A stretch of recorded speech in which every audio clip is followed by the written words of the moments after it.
Hello, boys and girls. Greg from the Scary Spirits podcast, here to make you another cocktail. This week's cocktail is called the New York Sour. Alright, we're going to take our shaker filled with ice. To that, we're going to add 2 ounces bourbon.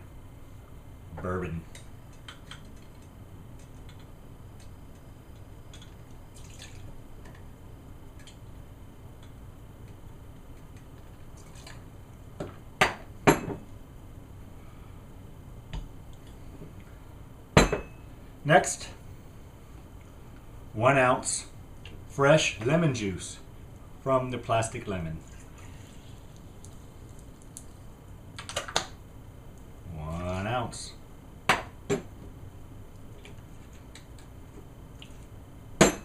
Next, simple syrup. We're going to add 1/2 ounce. Simple syrup. 1/2 ounce.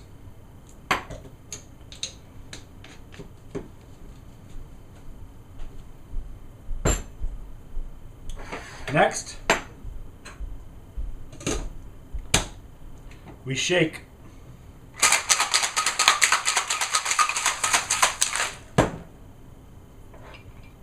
Take a rocks glass with ice.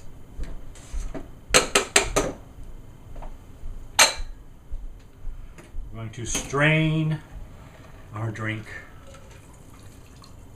into the rocks glass.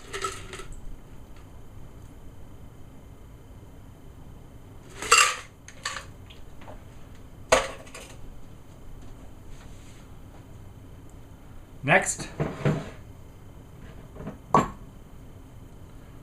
we're going to take 1 ounce red wine. Fruity red wine. Like a Zinfandel. And we're going to try to layer that on top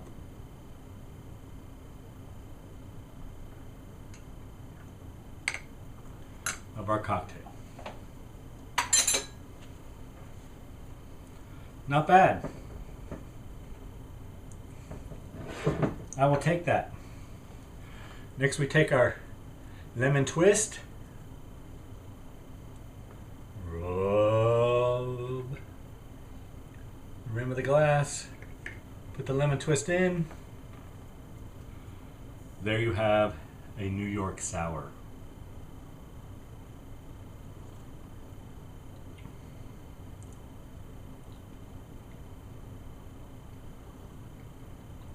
Oh yeah, and serve immediately. It's not bad. Get the bourbon and the wine, for sure. Thanks for watching. Hope you enjoy the podcast. See ya. This week on the Scary Spirits podcast, Greg and I talk about the movie C.H.U.D, Cannibalistic Humanoid Underground Dwellers. I just love saying it, even though Greg will fight me on the meaning. I will admit I saw this movie in the theater way back in 1984, but have no recollection of it, for reasons that may or may not have to do with youthful consumption of alcoholic beverages. Allegedly. I blame Martha and Eddie. In my defense, it might just be a better movie with a little pre-gaming going on. You can let us know. Cannibalistic Humanoid Underground Dwellers. Still love saying it. Cheers! Welcome to the Scary Spirits podcast. Please be advised that the presenters may use adult language and or discuss adult situations. This podcast is not intended for younger listeners or those that may be easily offended. So, if you're ready, let's go.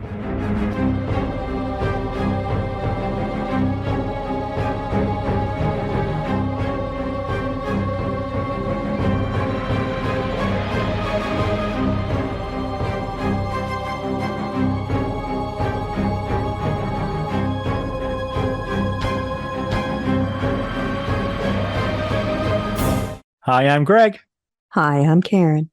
and welcome to the Scary Spirits Podcast, the podcast that combines the two very different but highly compatible worlds of scary films and alcoholic spirits. What could possibly go wrong? Indeed. How are you, Karen? I'm fabulous. How are you, Greg? Are you really fabulous, Karen? Sure. Okay, good. I'm good. Just a little broken, that's all. Just a little bit. Okay. Greg's laughing at me because I broke my first bone ever. I broke my hand, fourth metacarpal. So I'm imperfect this evening. But hopefully we'll be on the mend soon. Hopefully. Anything we need to cover before we get started, Karen? Well, I think there is. Is there? We have exciting news. Do we? Well, I don't know if it's exciting. It's news. It is news, I guess. If you're listening to this and you heard an ad at the beginning, Or you hear one at the end. Or at the end, if you listen that long, we've started advertising with our podcast host company. Basically, they handle it all. We have no control over who, advertises with us or not. But they are supposedly reputable companies, I hope. We hope. Our standards aren't that high, though. But supposedly they're blocking certain categories. So if you hear any ads about politics or gambling or religion or adult items or alcohol vaping or, God forbid, cannabis, Karen, you should all of your email favorite us things. and let us know. They took out all your favorites. Rude. I'm not a huge fan of politics. True.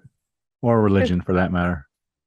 But you have opinions. I do have opinions on both of those things, but I really don't like to get into them because I get you 100%. So usually it's not good when we start talking about that shit around the Thanksgiving Day table, Karen. Just saying. So any ad that pops up doesn't mean we endorse it or use it or even know what it is, to be honest. Yeah, we have no idea. We have no idea what ads are going to pop up. And they will be different depending on where you are and maybe when you listen. But if you do hear any ads that you might think are political or have to do with gambling or religion or adult things, or yes, we only email us and agreed let us know, because those are not things that will be advertised. But we are just trying to get Greg some dollar bills for all the work he does on this. Yeah, we're not trying to get rich, just trying to recoup some change so that we can pay the bills and keep going. All right. That's all there is to do about that. So we'll see how that goes. Yeah, we'll see. No, we may stop. I don't know. See how it goes. We can stop and start anytime we like. Anything else, Karen, we need to talk about before we get into this film? I don't think so. I think that's all that's on the list. Okay. Karen, I believe this week it was your choice, was it? Was it not? It was. Go on. I chose the 1984 film C.H.U.D. 1984, you say, Karen? Yes. Do you remember 1984, Karen? Most parts of it, yes. But 84, it's a good year. I agree. And this film actually came out on August 31st, 1984, which is when the podcast will come out. It's also my dad's birthday, so happy birthday, Dad. Even though I know you don't listen. But your siblings listen, and they can wish him a happy birthday for us. Yes, as well. Reminder. Ding, ding, ding. Call Dad. Don't forget. Right. Any reason you chose this film, Karen? C.H.U.D. Well, like I said, it did come out on August 31st, 1984, when the podcast will come out. And I did see it in the theater. I feel like there's more to the story, Karen. Well, I don't remember it. Like I said, I feel like there's more to the story, Karen. There were a couple of us who went who weren't exactly sober when we saw it. I don't know who picked it. I don't know. So Eddie and Martha, this well, you one's are for way you. older than me, so I know you were of drinking age. I was. Time. It was legal. We were legal drinking age, but we snuck beer into the theater. obviously it wasn't that crowded, this movie. I don't know if it was a box office success or not. I didn't look that up, but we just decided to go on a whim and we took our beer bottles with us and we drank during the movie, which don't Beer do that, bottles, kids. you say? Yes. Through straws, of course. Well, duh. I mean, in your movie cup, you know. Oh, got it. But I do not recommend doing that. I don't want to get in trouble. But again, we were of legal drinking age. Yes. But about halfway through the movie, somebody shifted in a very quiet part and a beer bottle rolled very loudly to the front of the theater. And we were trying to stay cool, stay cool, stay cool. Yeah, It's look not around. us. Look around like, who was that? Who's? Who was that? Who? What the heck? Who brought beer would into this establishment? Who would do such a thing? I Good know. times. It goes against type. I think people would think you did. Were that, you not away me. at college when you did this? Well, yeah, I'm way older than you. So Well, I yeah. know, but I mean, it would have been Yes. before school. It would have been right before.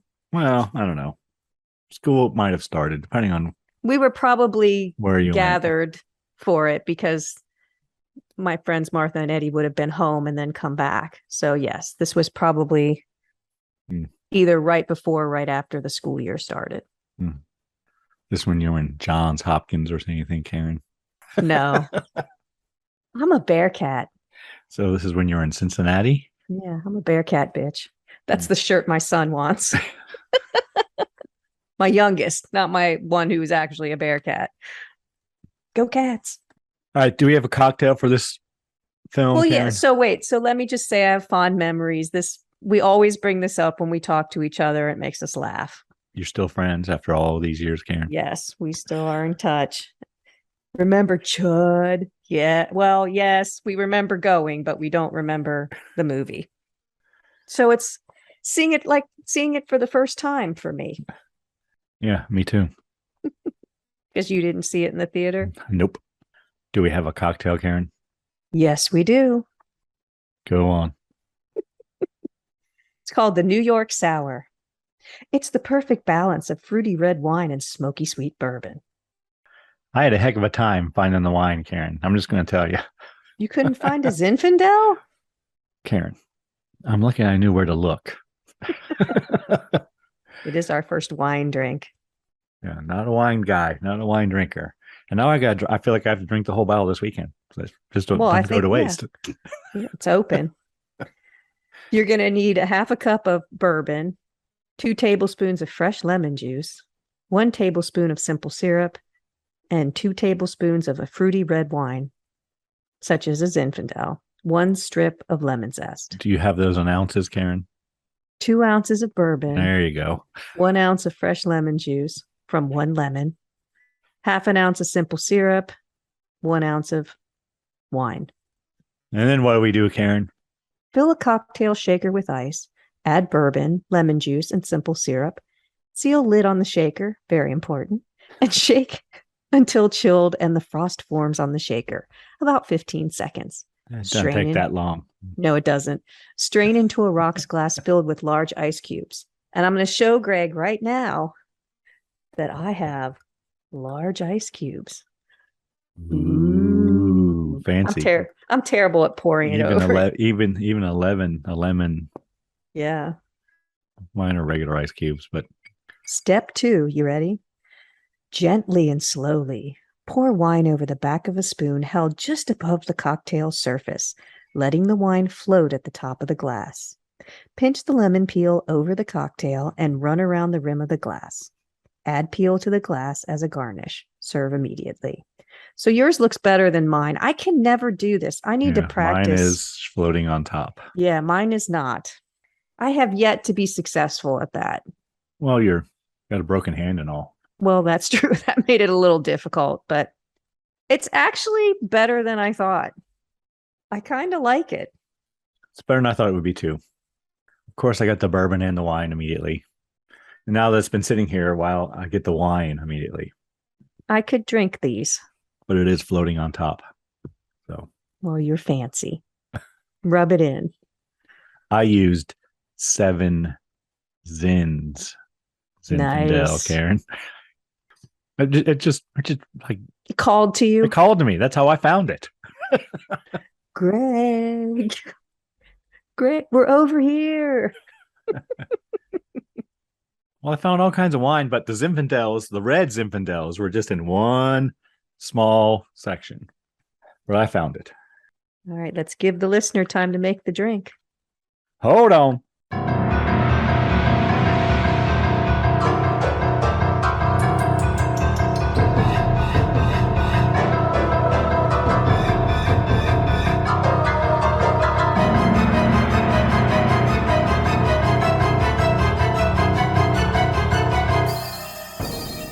And we're back. Yes, we are. All right, Karen, might you have a brief synopsis? Should I tell him what it stands for? Or should I just call it C.H.U.D? C.H.U.D. C.H.U.D from 1984. Photographer George Cooper is documenting the lives of subterranean homeless people, a population that has mysteriously dwindled. After receiving information from a reporter, George becomes aware of a conspiracy theory about cannibalistic monsters lurking in the sewers. He teams up with the reporter, a policeman, and a priest to fight two battles, one against the cannibals and the other against a corrupt government official. Accurate for the most part.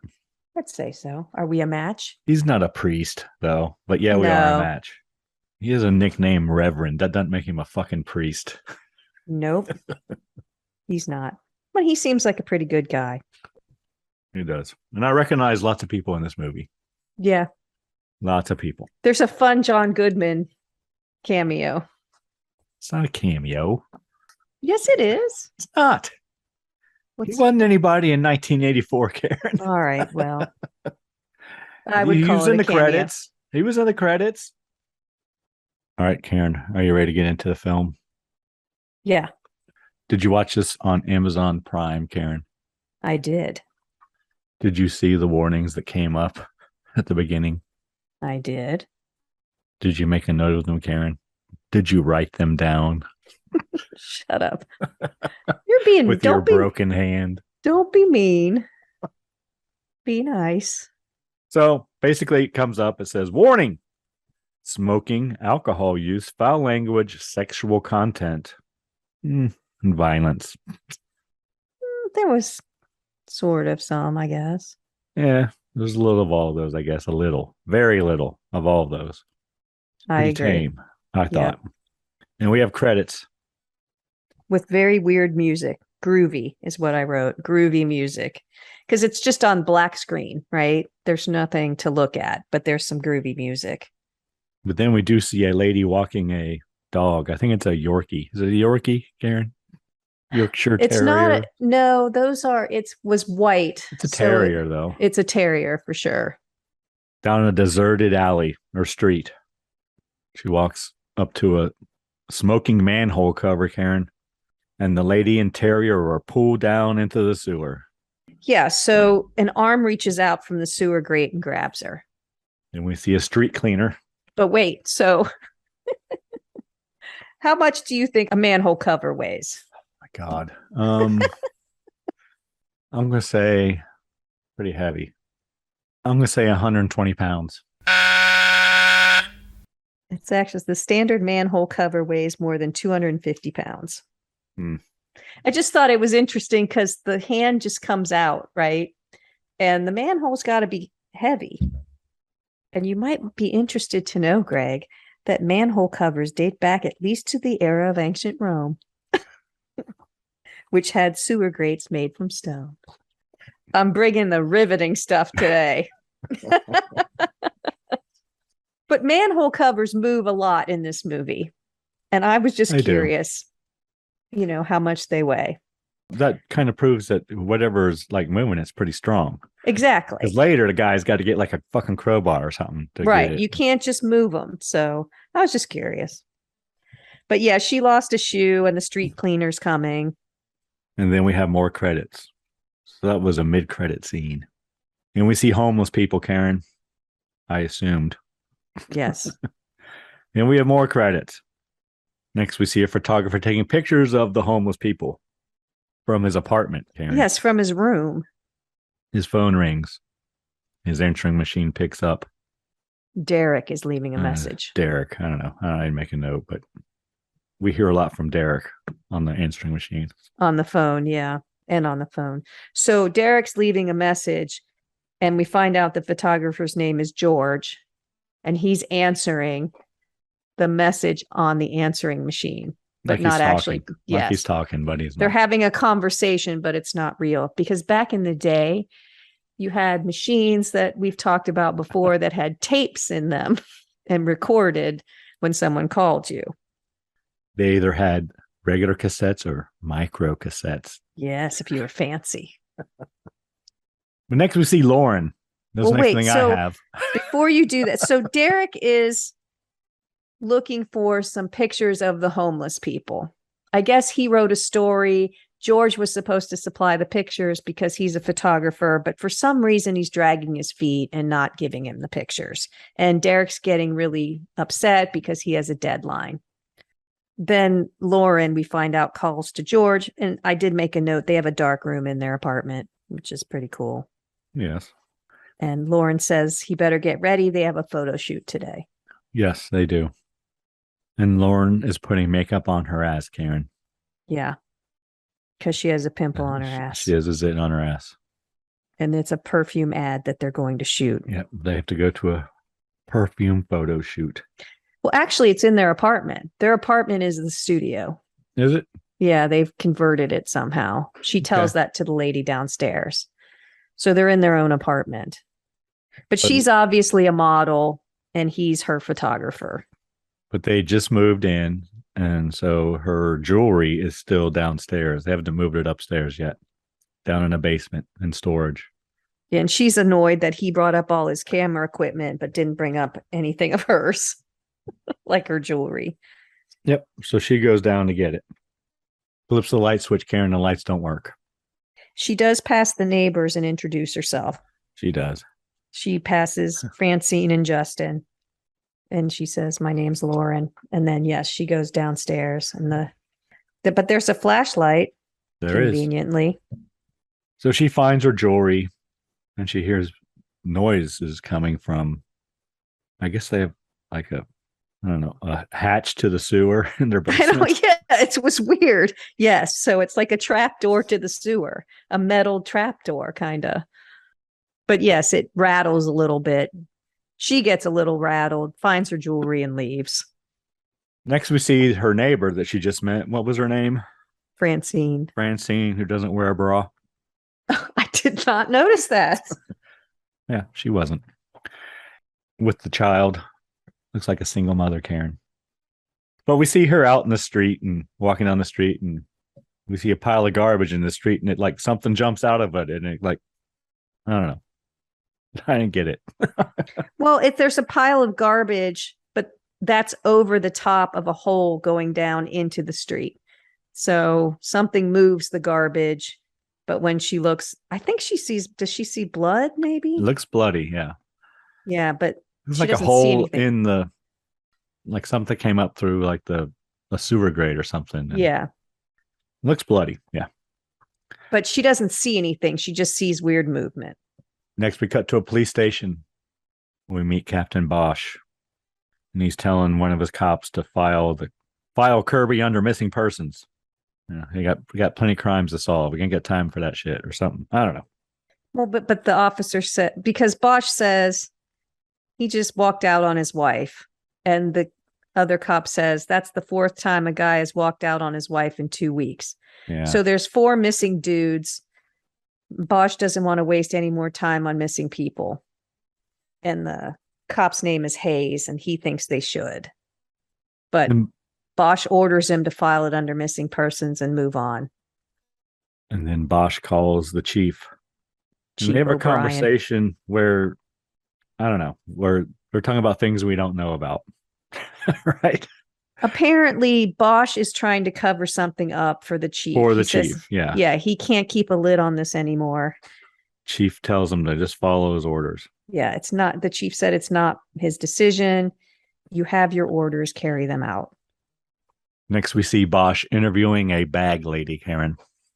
Apparently, she tried to steal a cop's gun or something. But the homeless lady won't talk to him. Nope. And we cut back to the photo shoot. Well, but before that, Bosch does tell the officer that the homeless lady gets to make a phone call. One phone call. Yes, and she he does. tells the officer to let the homeless lady make the call. Yep. And we cut back to the photo shoot. George doesn't seem too happy to be shooting his girlfriend nude for a perfume ad. But she didn't look nude. She didn't, no. No, it looked like she had a towel on. Yes, she did. Okay, so do you think it was nude in the original movie or something? Don't know. Because I didn't quite get it. He got all angry that she's nude, but she wasn't nude. She was in a towel. But then George picks up the phone, and you say the photo studio is in their flat, right? Yes. He picks up the phone. Does he dial? No, anything? it's the homeless lady. Well, I know he picks up the phone to listen to his messages, though. Oh. And he puts something in front of the receiver that like beeps, and it starts playing his messages so he can listen to his voicemails from his answering machine, like remotely. You're right.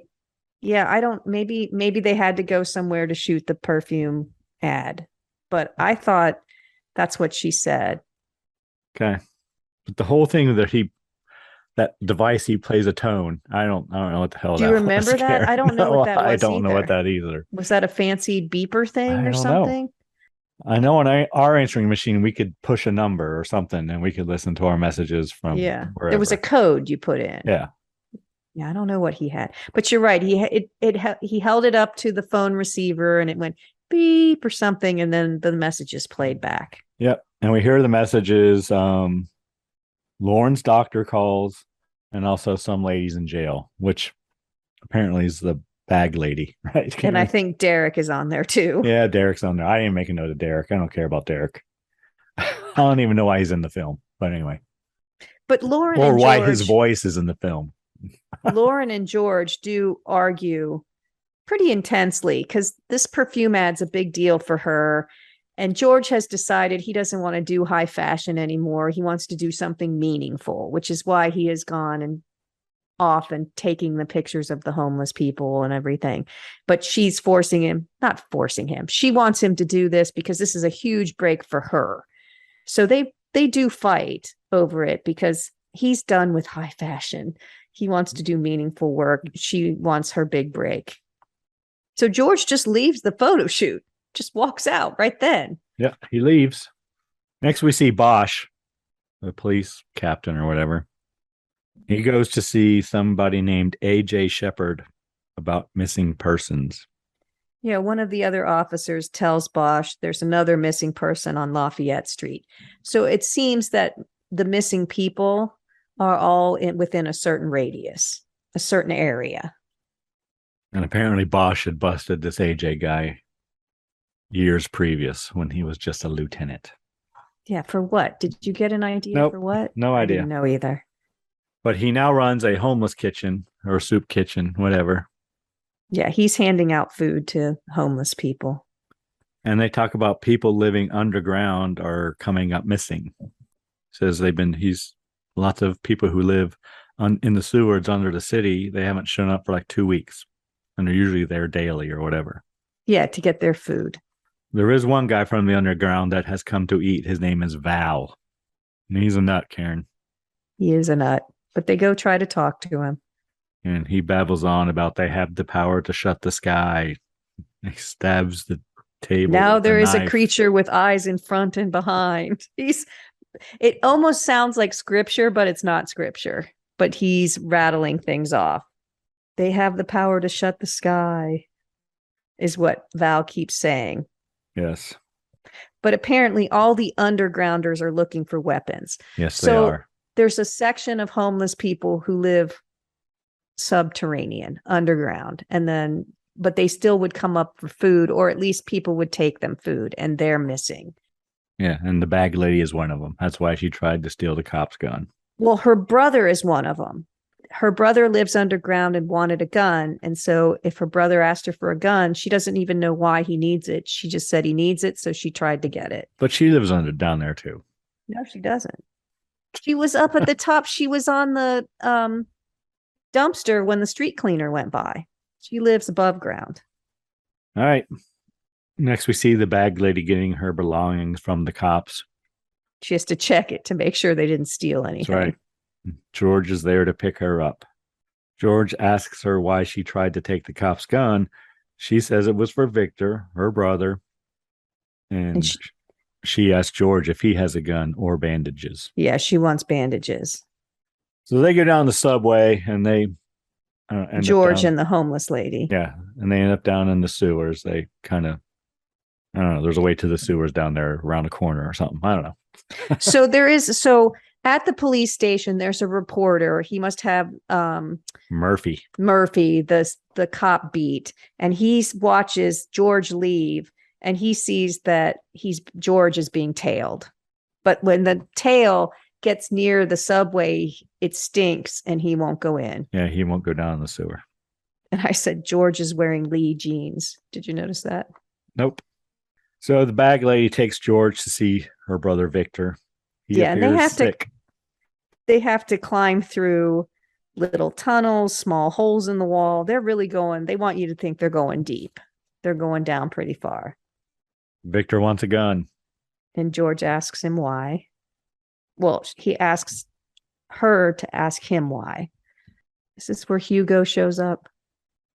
Well, yeah, Hugo shows up. So Hugo is another person that lives underground and almost beats George, but the homeless lady reminds him, hey, this is the guy that took your picture. Yeah. So they all kind of know George because these are the people who George took pictures of. But George goes to change Victor's bandages, Karen. Yeah, they find him in a cave, and Victor says he needs a gun to shoot them. And George asks who, and Victor says, the ugly fuckers. That could be a lot of people. But his wound doesn't look good, Karen. No, it looks bad. And George wants to get him to a hospital, but he refuses to go. Next, we cut to Bosch talking to AJ. And he's questioning him about George, right? Yeah. If AJ knows any of the homeless people in the pictures that George took. Yeah. Well, they haven't gone to George's house yet, so they don't have the pictures. So I don't, but that's what he says. Okay. The bottom line is several people are missing from the neighborhood. Yep. Bosch tells AJ that there have been several missing persons reported in the area the last couple of weeks.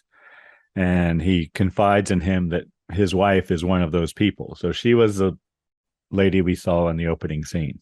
Yes, walking the dog. And AJ identifies the bag lady and Victor from photos that Bosch shows him.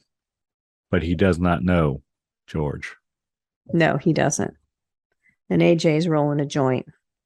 I don't know if it's a joint. Looks like it. Or his own cigarette, whatever. Yeah. But he starts questioning Bosch, right? He says, I answered your questions. Now you're going to answer mine. He asks him about the EPA probe going on in the sewers. Like right now, he says, usually it goes on for 1 week. They do it once a year. And they're down there 1 week. This year, it's been going on for 4. And it's freaking all the people in the sewers out. AJ shows Bosch some of the stuff that he has found in the sewers. His treasures. Yeah. Boots and radiation detectors. A radiation detector that you wear. Yeah. So when you work anywhere that has radioactivity in the area, even when we worked in the lab, you had these little clip-on radiation detectors and you had to hand them in every month. And they would take a look and make sure that you weren't exposed to too much radiation.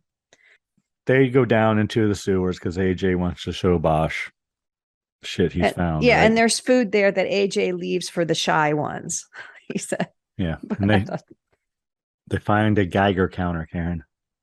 Yep, they do. And they turn it on and it goes off, detecting radiation. It spikes and then it stops and then it goes down. And then we hear growls. Okay, so stop, because of course it's a Geiger counter, which we've talked about those before, haven't we? Geiger counter? Yeah. Have we? It's named after Hans Geiger, the German scientist from the 1900s, who worked on detecting radiation. Who else so it would does be detect named radiation. So here's my question for you. What is a normal Geiger counter reading? How many counts per minute would be background, would you say? How If you had many to guess. counts per minute? Yeah. So I have no idea. Because there is radiation 0. all around you I have in your 0 environment. idea. I'll say 3. Ooh, not bad. 7 to 30 counts per minute Okay. is pretty normal because there's radiation everywhere. But some people will say, well, anything below 100 to 150 is considered safe. So anything over 150 is, you don't want to be around that for very long if you don't have to. Okay. Will it make you impotent? You can only hope. Sorry, that was Impotent. it will do all kinds of things. It can make you, it can give you cancer. It can, can mutate you. It's what too much radiation. I can tell you how it works, but I don't think anyone's really interested in that. Let's just go with Hans Geiger. Hans probably Hans Geiger invented it. And you want to be between 7 and 30 counts per minute in your normal environment. Good to know.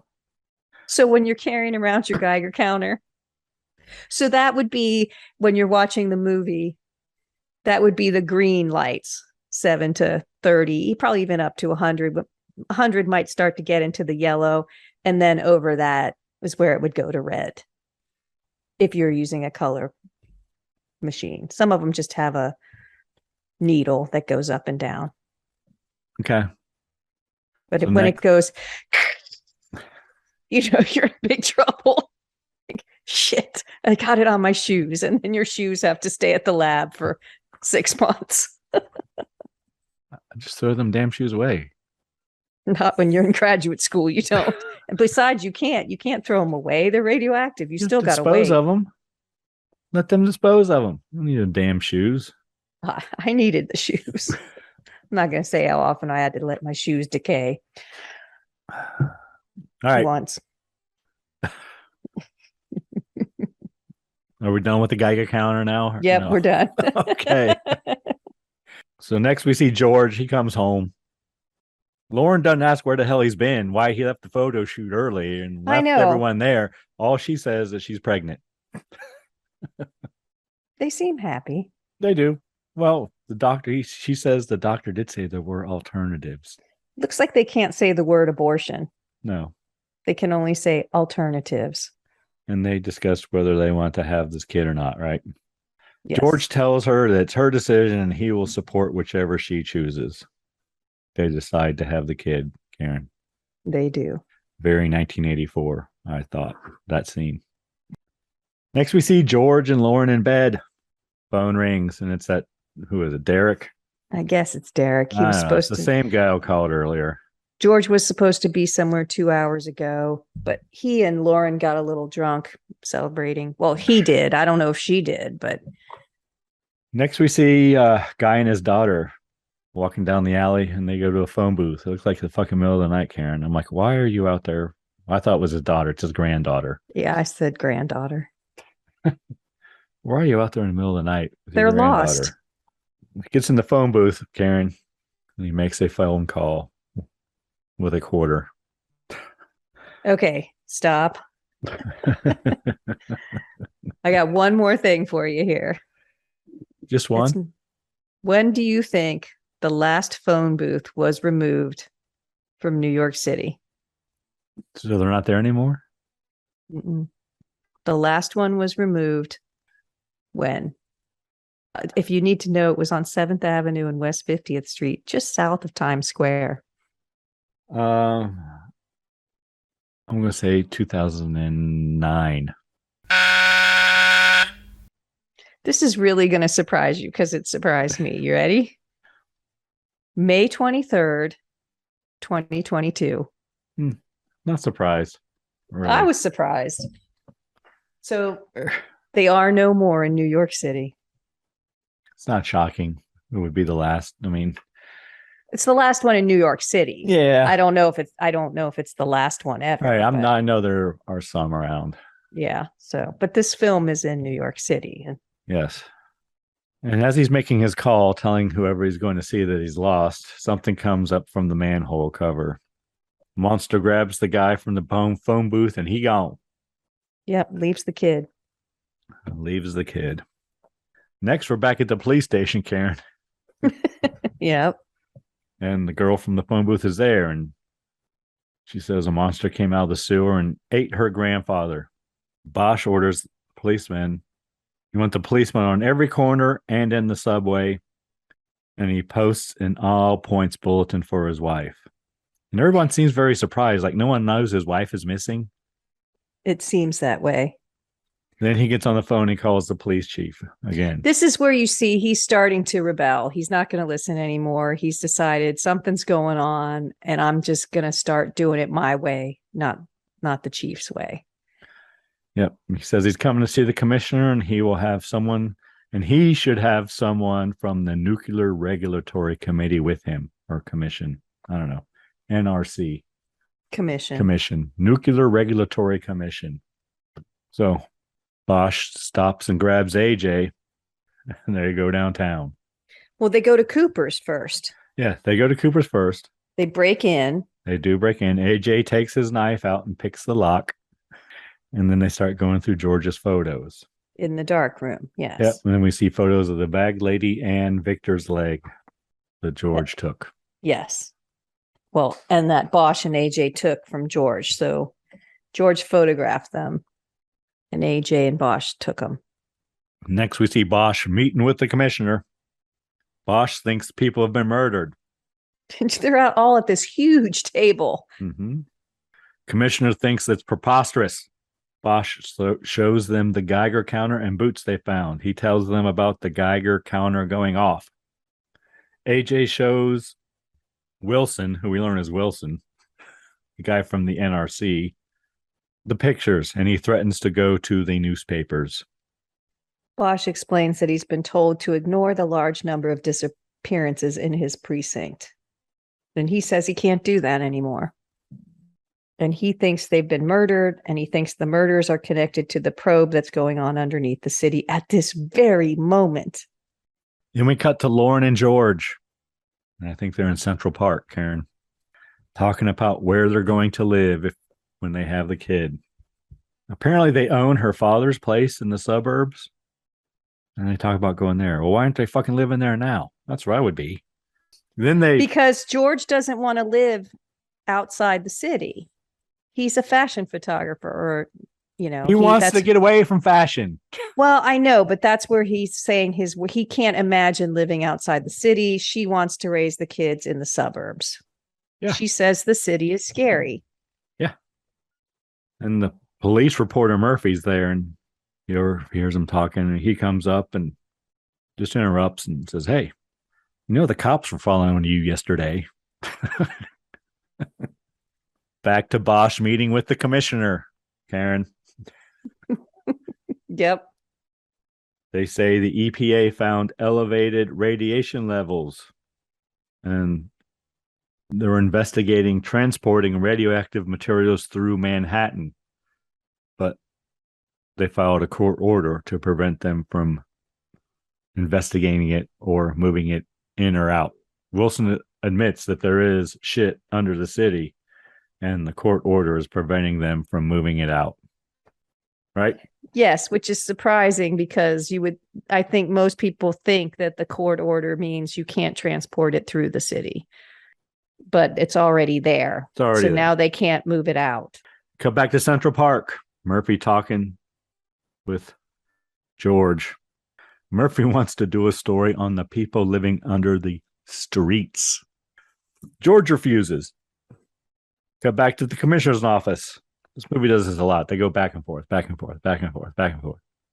AJ is asking about the disappearances, and he storms out. He says he's going to the press, and as he's leaving, he throws a briefcase. I think he grabs Wilson's briefcase and throws it across the room. Bosch picks it up. Well, AJ also brings up the little girl that says that she saw monsters. So then Commissioner Wilson is like, let him go to the press. They're not going to believe him, because who's going to believe that there's a monster coming out and eating people? So he thinks that even if AJ goes to the press, nobody's going to believe him, that he's going to come off as kind of crazy. But he does. He pitches a fit and leaves and says he's going to the press. And then Bosch goes over and picks up the briefcase. And there's a folder with C.H.U.D written on it. And the EPA guy or the NRC guy, whatever his name is, whatever he's with, Wilson. Wilson is the... He gets on the phone and orders AJ followed. And then I missed that. Yeah, and then he gets a call. That's going to solve an issue for me. Then he gets a call that a couple guys from the gas company found a dead C.H.U.D. Yes. Thank you so much for listening to the podcast. We appreciate you spending time with us. You know, you can help us grow our audience by following us on social media at Scary Spirits Podcast. Just look for us on Facebook, Twitter, Instagram, and YouTube. And don't forget to tell all your friends to find us too. Now let's get back to the show.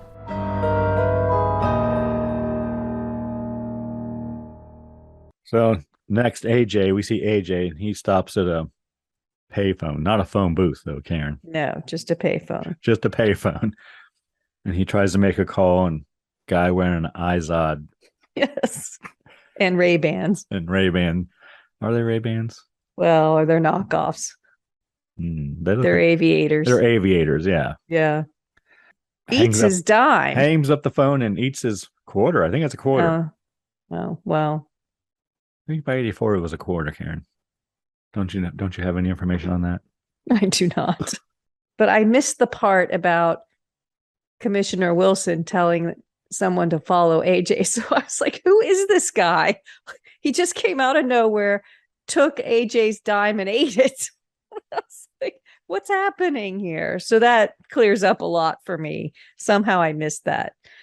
Yeah, the rates were raised in 1984 to 25 cents, Karen. What month, though? June. Oh, okay. So then you're right. Yes, it's 25 cents. If we're going in real time, that this was, although it was probably made before that because it didn't come out till August. So whatever. June, 25 cents. So then the men arrive and they're going to look at the C.H.U.D, right? Yes, the limo drives up and all the important people get out, and the doctor tells them they have to put on protective suits. They all put on hazmat suits. Yes. And go in to look at the body. And the doctor says the monster has all implications of having once been human. And everybody's eyeballs get big at that point. It died from asphyxiation, Karen. Yes, they think a gas line leak killed it. From the gas leak.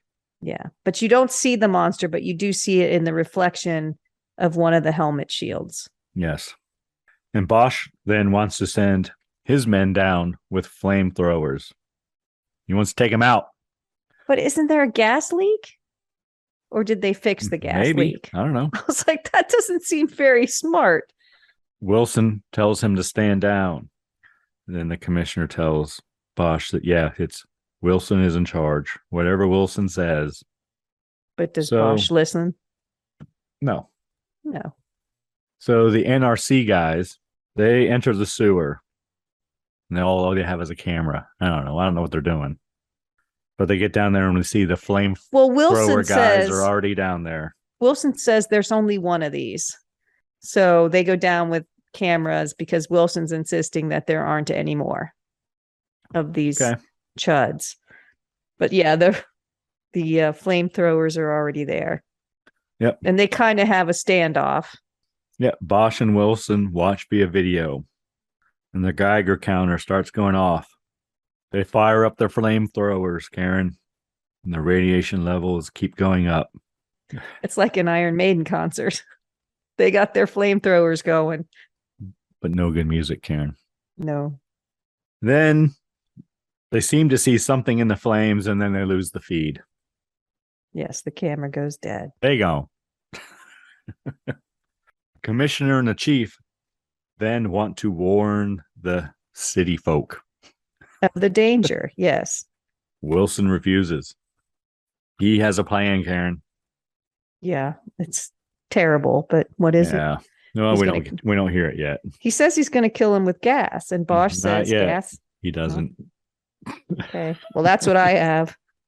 We cut to George and Lauren.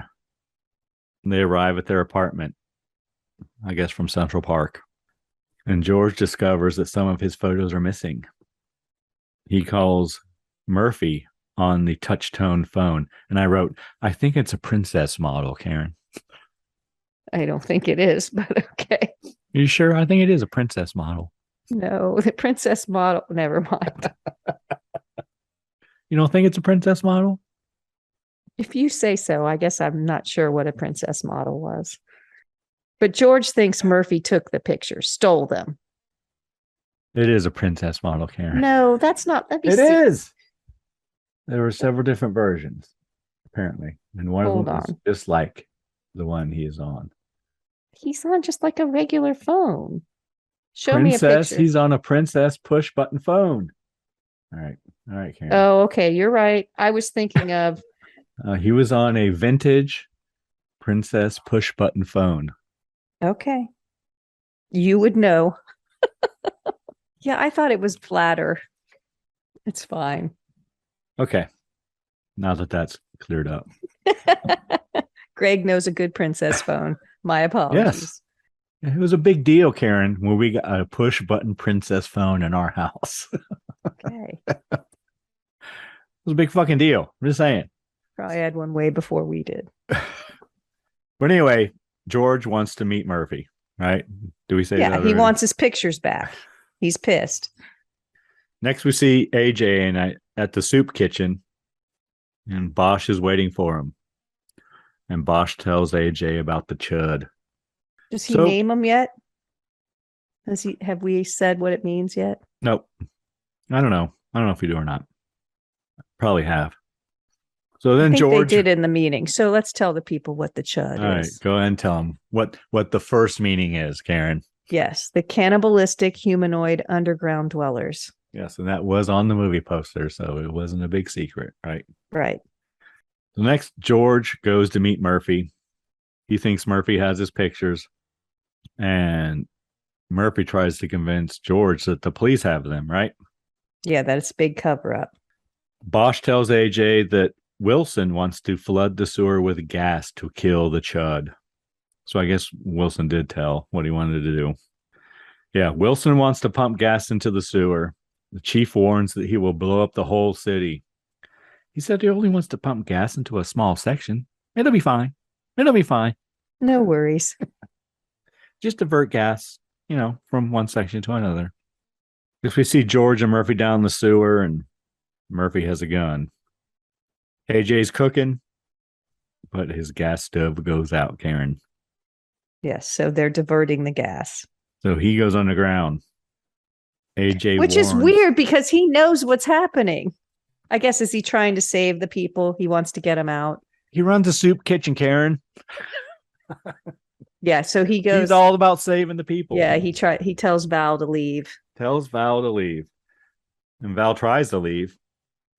But what happens? I'm unclear about what happens. He climbs up the ladder to go to the door, and the door is slammed shut and locked, and he falls down. And hits his head, I think. His head or something. Yeah. It's that preppy dude, and the eyes odd. He's locked him in. Locked the door. The cute blonde-haired guy, Karen. He just looked so out of place. I couldn't figure out who he was and what he was doing. George and Murphy in the sewer. What we see next, Murphy is grabbed by a C.H.U.D. He gone. George does try to grab his gun and shoot it, but yeah, ain't no good. Tries to pull him out by his feet, but it doesn't help. Next, we see AJ in the sewer, and he's using his Geiger counter. And eventually he breaks his flashlight. Yeah, the flashlight is a thing. It keeps going on and off, and finally just doesn't work anymore. Then he happens upon the C.H.U.Ds, like a few of them. It's like they're having a ceremony or some shit. The C.H.U.Ds are. The C.H.U.D colony he finds. He trips on a rock, and they see him. They hear him. And I just want to say, the makeup's pretty good as these things go, But there's at least 4 of them. Their eyes glow. They're slimy. It's like their skin's kind of melting off of them. All their teeth are pointy. They look like evil Schlee stacks. They do. Yes. Next, we cut to Lauren, and she's looking through an old photo album. Looks like she's looking at her grandfather's house or her father's Yeah, I house or think whatever she the hell is. they own now. Yeah. Like she's dreaming about being in the burbs, Karen. Yep. I think she's down in the basement, I guess. Yeah, I was surprised by that too, but I think that's where their stuff is, and she must have been going through a box and pulled out the album. And she accidentally drops the album down the hole. Yeah. The trap door in the basement. Like, why did she even open it? Yeah. But before that, we see AJ running from the C.H.U.D. And he drops the Geiger counter, and there is suspenseful 80s music, I wrote, Karen. Oh, I see that. You're right. Yes. Next, Lauren opens the hatch to the sewer in the basement, and she accidentally drops the photo album. But why did she even bother to open it? It was so weird. I don't know. Maybe she heard the suspenseful 80s music. Maybe. Where's Maybe that she coming heard from? AJ running. I don't know. But she goes in to retrieve her photo album, and she finds the dead terrier hanging. Yeah, which was weird. I guess the cannibals only want humans. Well, they're cannibals. Dogs. You'd think meat is meat. It's not carnivore. It's cannibal. All right. Right. Next, cut to Bosch and the cops. Oh yeah, this was kind of gross. And they're down by the river. I guess. Not in a van. No. And apparently somebody called in, they found something, and it's the head of a woman. It's the head of a woman, and it's Bosch's wife. Yeah, it's in pretty bad shape. And we see the Twin Towers in the background. Did you notice that, Karen? I did not, no. Yeah, they were. Next, we cut back to Lauren. She leaves the sewer. She runs upstairs. Yeah, because she's traumatized by seeing the dog. Right. Next, we cut to Bosch and the cops at a bar. Bosch is having a well-deserved drink. And he's packing his Marlboro. He seems a little bit in shock. Which you would be, I think. Cops want to take him home, and then Bosch reminisces about his wife. There's no home without her. Nope. She just take the dog out to walk, and that's all he says pretty much, right? Well, she was studying. She'd study late into the night. That's right. She had just started school, and she would take a break to take the dog out. Next, we see Lauren, and she's calling the cops about the dog she found down in the sewer. Next, she decides to take a shower, Karen. Yep. Yep. Which you'd think she'd be waiting for the police to come, but nope, shower time. Shower time. Woohoo. We see a C.H.U.D coming up through the sewer. In the basement, right? Yeah. Yes. Yeah, in the basement. It's coming from the basement. Yes. As she is showering, the drain gets clogged, Karen. So she's pretty resourceful. She grabs a coat hanger. That's right there. It's right there. A wire coat hanger. Yeah. Takes the coat hanger and tries to unclog the clog there. I thought it was pretty smart for her. But blood shoots out of the drain, Karen. Everywhere. Everywhere. I guess it's blood. It's red liquid. Yeah, but she never really reacts. Yeah, she does. She puts her hands over her eyes. Yeah, but she just got showered in blood. And then the next thing we see is she's fine. Next time we see her, it was weird, but okay. We'll get there.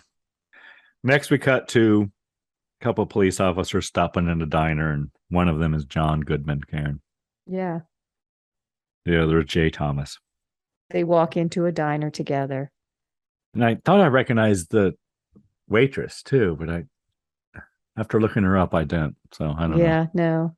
But it was just funny to see them because they hadn't really been in anything yet. And they just walk into the diner in C.H.U.D. So everybody starts somewhere. But John Goodman and Jay Thomas are flirting with her. Mm-hmm. Saying she has nice legs and blah, and they want cheeseburgers. She was in an episode of Miami Vice, which I might know her from. All right, next we see C.H.U.D's coming up from the manhole covers again. Back at the diner, the C.H.U.Ds surround the diner, Karen. They break the glass, and then there's screams, and I assume everyone's gone. I wrote, "They gone?" ? Yeah. Next, we see Lauren getting dressed, Karen. Again, that's what I mean. She's not all that concerned. She was covered in blood. Lots of shots of Lauren from the back, taking her shirt on and off. Yes. So we see her shoulder blades. Milky white shoulder blades. Yes. Next, we cut to a door banging in the apartment below. And who is it? Justin? The little boy? Kids playing in the hallway. Justin, yeah. Yeah. What's his? Because the mom calls him back in. Yeah, but he's playing with the ball, and then the Chud's trying to get in. He's a little kid. He's probably 3. Yeah. And she calls him back into the apartment. He's in his apartment. It's their front door. It's the door to their apartment. Oh, I thought he was in the hallway. No. Oh, okay. I thought he was in the hallway, and she calls him. He calls him to dinner to eat. And he runs back for a toy or something. But whatever. So next, Lauren turns on the TV. Again, not concerned. She was 5 minutes ago covered in blood. She just decides to watch TV. Yep. And then we cut back to the apartment below, and the Chud breaks through the door. Cut back to the diner, Karen. Cops at the diner. Yeah, it's a scene. No bodies, just blood. They point a Geiger counter down into the sewer. And Wilson's there, and he wants every manhole cover in a 10-block radius covered. So yeah, he's going on with his plan. Park cars on top of the manhole covers. And there's a crowd gathering. Next, we see George in the sewer with Murphy's gun. He finds Victor, and he's turned. Right? Victor turns. He's like got fangs and shit, and he's like turning into one of them Chud I think things. he sees, what's his name first, the body half eaten, who was also down there. Not Val, the other guy. Yeah. The other guy that was down there is half eaten. And then he goes over to Victor, and Victor's turned away from him. But when he turns around, he's turned into a Chud and attacks George. And George shoots him. But it doesn't really work. He wakes up again. Shoot him again. And the bag lady hits George over the head and grabs his gun. She says, "You killed my brother." Then AJ pops in and pushes the bag lady away. And then he says, "You Cooper?" Yes. "Who are you?" "I run the soup kitchen." "Oh, thank God they deliver." Yes, little comic relief. All right, so next Bosch arrives at the diner massacre. And Bosch goes after Wilson. He blames him for his wife's death. Yeah, because it's a big cover-up. They should have been dealing with this a long time ago. Cut back to Lauren watching the TV. She's watching a reporter at the scene of the massacre. The reporter begins interviewing the commissioner. And he spins the situation, Karen, as they do. Says they're diverting gas to the sewer system. Nothing to worry about. Nothing to see here. Moving along. Lauren leaves the apartment. Well, she starts to. And she sees a Chud. Yeah, there's a Chud in the hallway. So she locks the door, grabs the phone, and grabbing the phone, I think she pulls it out of the wall. She tears the wires. Yeah, so the phone's no good to her. Of the princess phone. So she begins barricading herself in the apartment, putting all the furniture and shit in front of the door. Next, we see George and AJ trying to get out of the sewer, but every path is blocked, Karen. Yes, they've started to seal the tunnels already. Police arrive at George and Lauren's apartment. And I wrote, "They gone." So the Chud get them, Karen. She looks out the window. She sees the police. The police go in the building. Yes, and they're eaten by the Chud. Yeah, there you go. Next, George and AJ.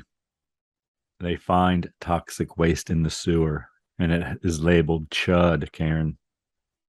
Next, we see Wilson ordering the gas turned on. Well, so it's cut back to George and AJ, and they find bodies in the sewer. They're people who were down there earlier with the flamethrowers and the NRC guys. So it's now CHUD stands for Contamination Hazard Urban Disposal. So they find a toxic waste dump down there. And then they find the people. Yeah, they don't say that. The flamethrowers. Actually, well, yeah, they said it because I backed it up and listened. I have it later. So they start filming, but there's no audio. So they eventually find the headset on the head of a dead dude. They take the Sony Walkman microphone off of the dead dude. And well, it has a microphone too, it right? does. Yeah, it does. So that somebody who's watching the video or whatever can see them. Right. It's not video because it's so there will be audio. And they tell whoever's listening to get Captain Bosch. So we cut back to NRC control room. That's where the guys there watching the video feed. And he radios Captain Bosch. So C.H.U.D breaks into Lauren and George's apartment. C.H.U.D goes after Lauren. She hides her in the dark room, Karen. Yep.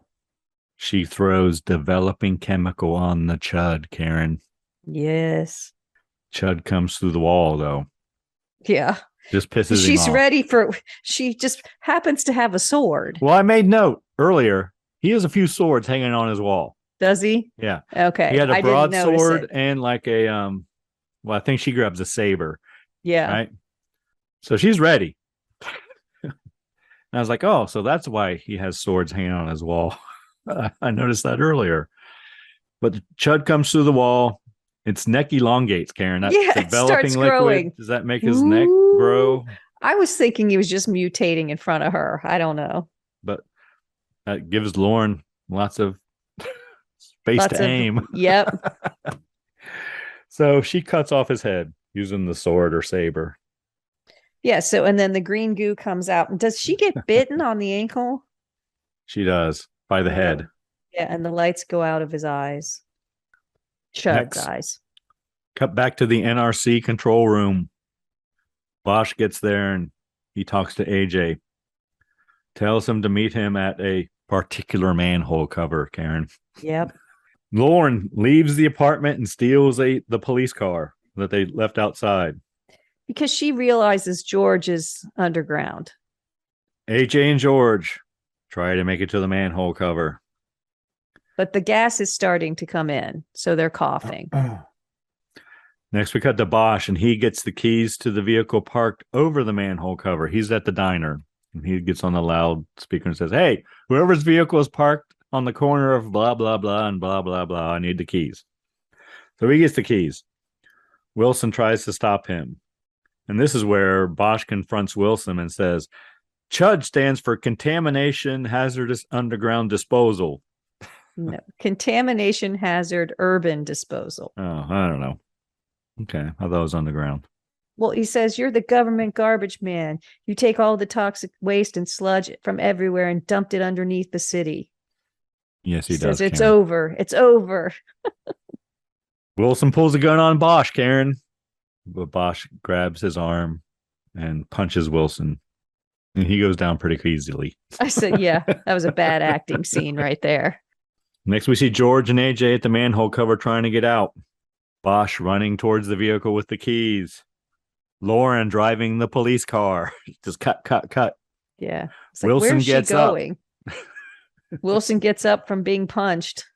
Lauren arrives and asks to speak to whoever is in charge, and the cop points to Wilson as Wilson is running away. Yeah, because George is down there. All right, he's running after George.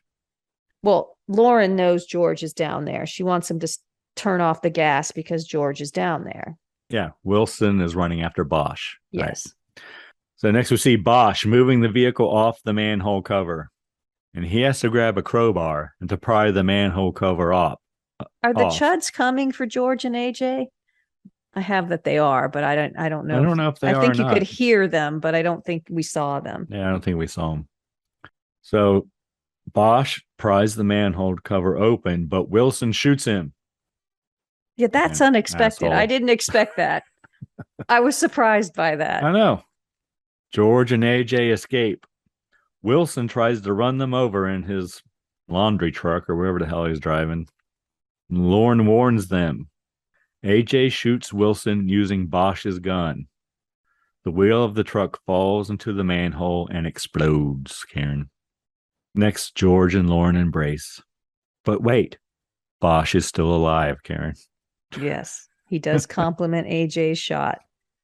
Yes, AJ goes to help him. Bosch tells AJ, nice shot. George and Lauren kiss. Cheesy's 80s music. Credits. We watch the van burn. The end. I have questions. Go on. So if there was a C.H.U.D, a cannibalistic humanoid underground dweller, that came up into Lauren's apartment, right? And came after her, and there were some that came out to the diner, how do we know there aren't more C.H.U.Ds all over the city? Just climbing out random holes in the street. I guess that's sequel potential. Well, they said it was limited to the area around Lafayette and whatever, right? Yeah, but still, they were out. Like there they were were sequels. out. There were sequels, Karen. Were? There were. Okay, but they were out. I'm saying if you blew up underneath the city, say Lauren had killed that C.H.U.D, there could be others in the city. Plus, I wanted to know who the hell was that Izod Ray-Ban guy, but you've cleared that up for me. Yeah, C.H.U.D 2, Bud the C.H.U.D. Great. 1989, Karen. And really, I mean, did it really go according to plan? Were they dead? What? Why didn't, if you pumped a shit ton of gas into the sewer system and put cars over the manholes and lit up the gas, that would blow the cars off. I mean, it doesn't make any sense to me. It ended without telling us. Even if you cover the manhole covers, there's still like sewer drains and everything where gas could escape. Yeah, and so you would have blown up the city. And they don't show that they died. They don't say that they caught anything on. They don't say that they caught anything on fire. Just that one vehicle at the end blows up because they're kissing like it falls into like a gas leak, right? Yeah, it was a very disappointing ending. Come on, Karen. Should have done better than that. It's interesting how you can display radioactive exposure, how you can approach it. Like in some things, you can become a superhero, if you get powers from radioactivity. In other films, you become a C.H.U.D, like where your skin is melting off of you and you're just you have basically limited brain function and all that stuff. It's all about the time period, I think, Karen. This is very 1984. You know what I mean? Wasn't there a Spider-Man yet? Yeah, but Spider-Man predates this, like there was already like the origin story that had been written for Spider-Man. But I'm saying you can go in. This was during like the no nuke shit. You know what I mean? You remember like the vaguely. Do you remember? Oh, you were so young. Yes. But it's just a different branch where you can go off and you can get superhero powers from exposure to radioactivity, or you can become a C.H.U.D. I would go with the former, personally. All right, Karen, what did you really enjoy about this film? Like I said, I didn't think the makeup was terrible. Limited? Wasn't good. Wasn't fantastic or anything. No, but it wasn't. It could have been a lot worse. I think the acting was pretty good most of the time. It was all right. I didn't have a problem with it. Lots of first timers in it. People I recognize from later things. This was their first film. I think the story was okay. It was interesting. I think it tackled a lot of social issues at the time. Homelessness, living in the sewers, radio, like you said, the no nukes, the corrupt politicians. There was a lot of stories going on at the same time. It was much more socially aware than I think most people give it credit for. I don't remember any corrupt politicians in 1984, Karen. Which is why we don't talk about those things around the Thanksgiving dinner table. I just think it had some social messages. They tried to. Right. Bless their hearts. Yeah. I mean, abortion came up. Like it hit a lot of tricky issues that were thrown in there at, homelessness, soup kitchens. I mean, all of it. I think it was a valiant effort. I don't think they really pulled it off all that well, but I think they tried. As I said, did you like anything about it? Bless their little hearts. I mean, I didn't hate it. I didn't think it was good. It was slow. If I had to pick something I really didn't like about it, it just seemed slow. And there were things like Why is there a trapdoor in the basement? Why is she prying that open? It seemed almost like a parody where, the kids all run into the basement, or I don't know. They were just plot things that were just bizarre. She gets covered in blood, never mentioned again. It wasn't good, but I didn't hate watching it. It was fine. Yeah, I mean, it was slow. I thought it was slow to develop. Slow, a little long too. Yes. There were definitely whole chunks of things that could have been taken out, and it wouldn't have really affected the movie. You might even call it a 1980s B movie. Yeah, I would say so. There wasn't a whole lot of horror in it.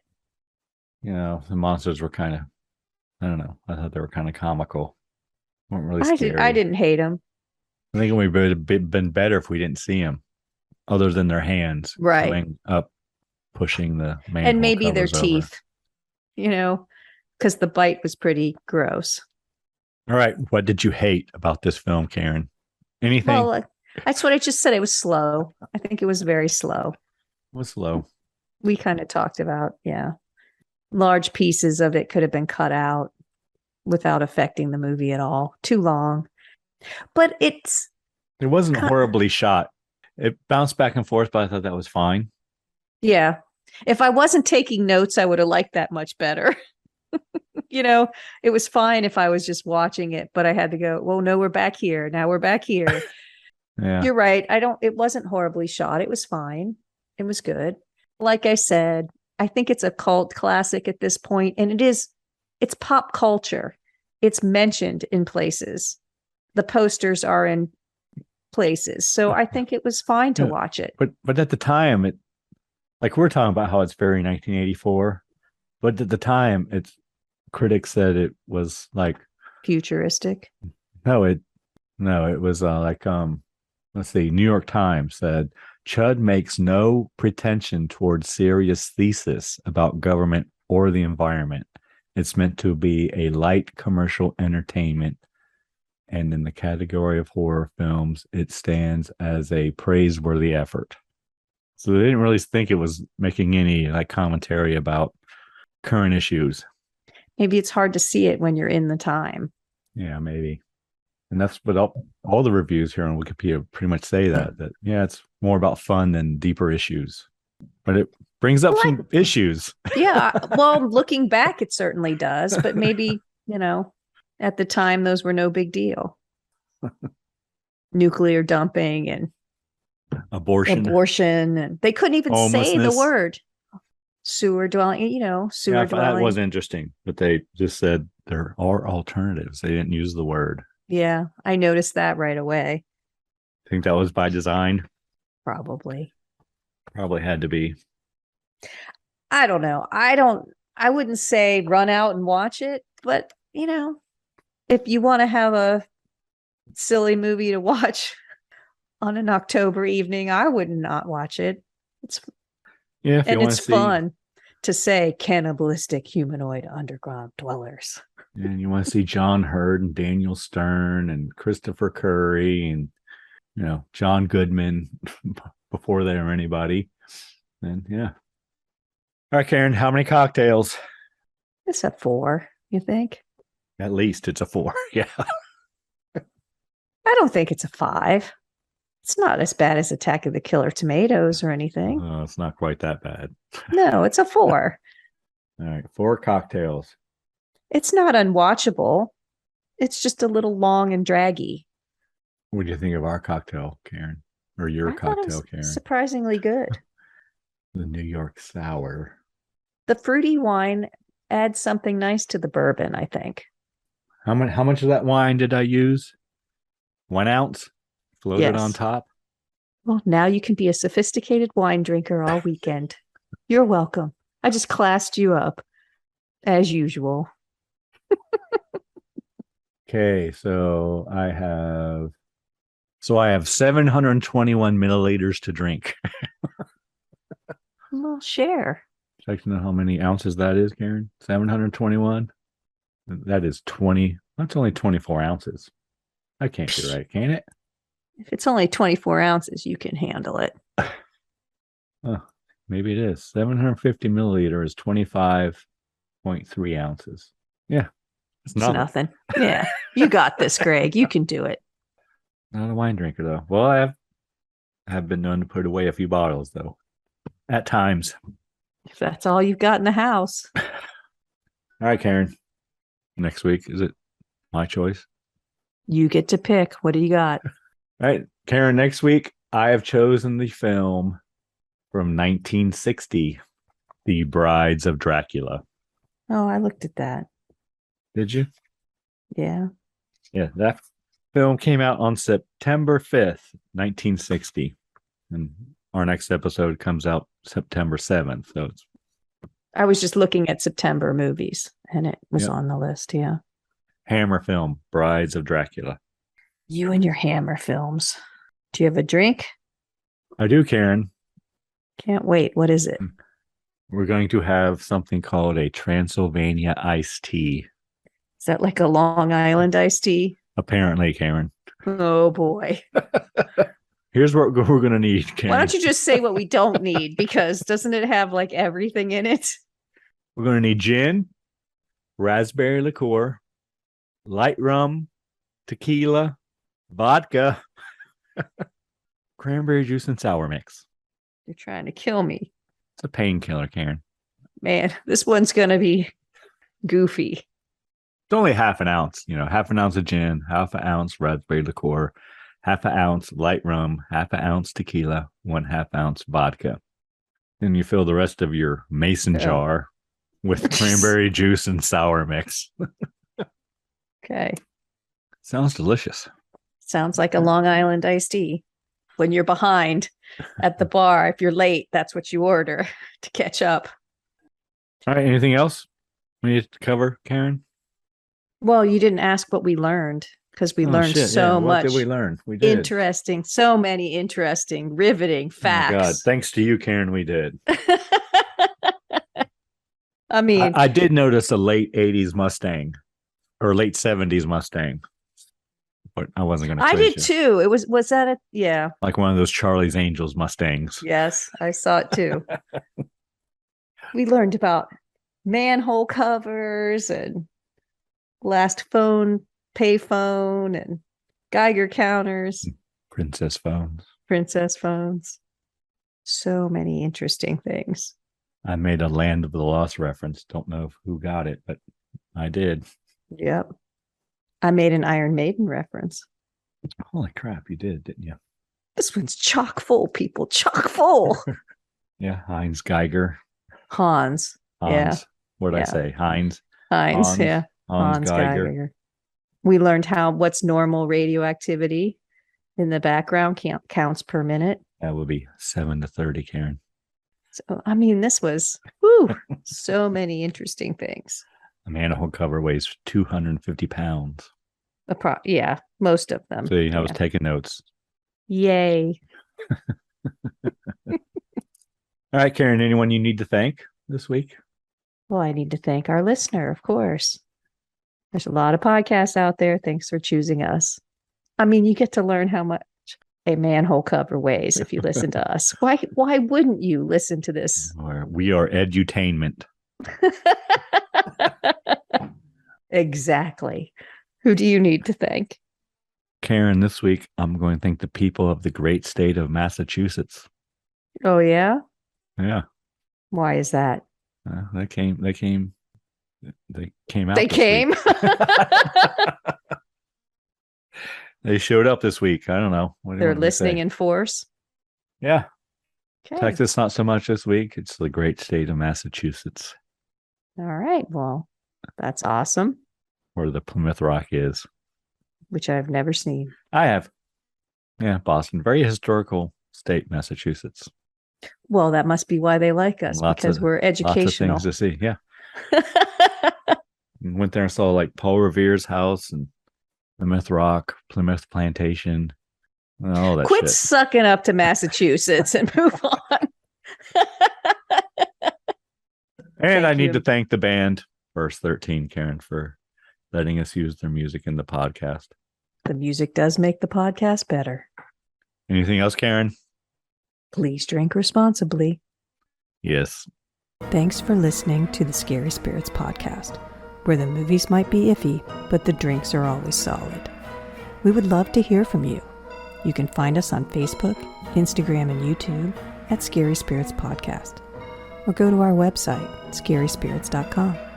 And if you want the direct line, email us at info@scaryspirits.com. If you really want to help us out, leave us a review on Apple Podcasts. And remember, always drink responsibly. See you next week.